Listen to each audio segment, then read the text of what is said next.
ಸರಿಗೆ ಇನ್ನೊಂದು ಗ್ಲಾಸ್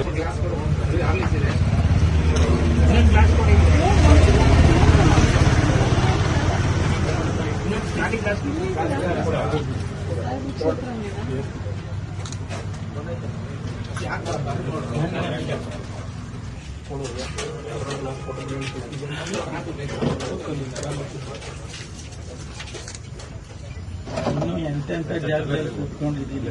ನಾನು ನೋಡಿಲ್ಲ. ಮಧುಗಿರಿನಲ್ಲಿ ನೋಡ್ಬೇಕು. ಗೊಲ್ರಟ್ಟಿಗಳು, ಗೊಲ್ರ ಗುಡಿಸ್ಲುಗಳು, ಅಲ್ಲಿಂದ ಹೊಲ ಬಿಡ್ತಾ ಇದ್ರೆ ಜೊತೆ ಹೋಗಿ ನಾನು ಹೊಲ ಕಡಲೆ ಗಿಡ ಕೀಳ್ತಾ ಇದ್ರೆ ಹೆಂಗಸರ ಜೊತೆ ಹೋಗಿ ಕುತ್ಕೊಂಡು ಅಡಿಕೆಲೆ ಹಾಕೊಂಡು ಅವ್ರ ಜೊತೆ ಏನಮ್ಮ ಹೇಳು ಏನಾಯ್ತು ಇವತ್ತು ನಮ್ಗೆ ಹೆಂಗೆ ಅಂತ ಕಥೆಗಳು ಕೇಳ್ತಾರೆ. ಒಂದು ಅರ್ಧ ಗಂಟೆ ಅವರು ಹೇಳೋದಿಲ್ಲ. ಇವ್ರು ಯಾರು ಗಂಡಸರ ಹತ್ರ ಬರಂಗಿಲ್ಲ.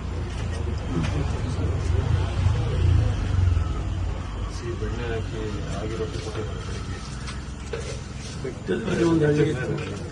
ಯಾವ ಶಾಸಕರು ಅಲ್ಲಿ ಹೋಗಿಲ್ಲ.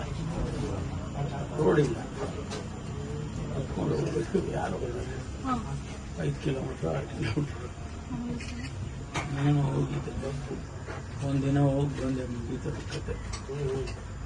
ಅಲ್ಲಿ ಆ ಊರಿಗೆ ಯಾರು ಹೆಣ್ಕೊಡಲ್ಲ, ಯಾಕಂದ್ರೆ ಇಷ್ಟು ಕಷ್ಟ. ಆಮೇಲೆ ಊರಲ್ಲಿ ಬೋರಿಲ್ಲ, ಬಾವಿ ಅಂತ ಇತ್ತು, ಕಲ್ಯಾಣಿ ಅಂತ ಇದೆ.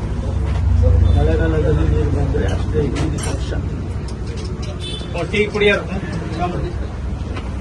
ಕೊಡು. ಆ ಕಡೆ ತಗೊಳ್ರಲ್ಲ, ತಗೊಳ್ರು ಬನ್ನಿ ಸಹ ಈ ಕಡೆ ಟೀ ಪೊಲೀಸ್ನವ್ರು ಕೊಡು. ಈಗ ಅದಕ್ಕೆ ರೋಡ್ ಮಾಡಿಸಿ, ಅದಕ್ಕೆ ಬೋರ್ವೆಲ್ ಹಾಕಿಸಿ, ಬೋರ್ವೆಲ್ ಹಾಕಿ ಲಾರಿನೇ ಹೋಗಂಗಿಲ್ಲ. ಸೊ ಬೋರ್ವೆಲ್ ಹಾಕಿಸಿ ರೋಡ್ ಮಾಡಿಸಿ ಫಸ್ಟು ಬೋರ್ವೆಲ್ ಹಾಕಿಸಿ.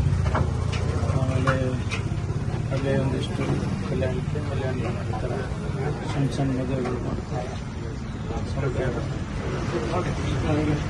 ಕಲ್ಯಾಣಿನ ಶುದ್ಧ ಮಾಡಿಸಿ, ಕಲ್ಯಾಣಿನ ಪಾಚಿ ಇವ್ರು ಹೋಗಿ ಅದನ್ನು ಪಾಚಿ ಸೈಡ್ ಮಾಡಿ ನೀರು ತಗೊಂಡು ಬಂದು ಕಾಯಿಸಿ ಸೋಸಿ ಕುಡಿಬೇಕು.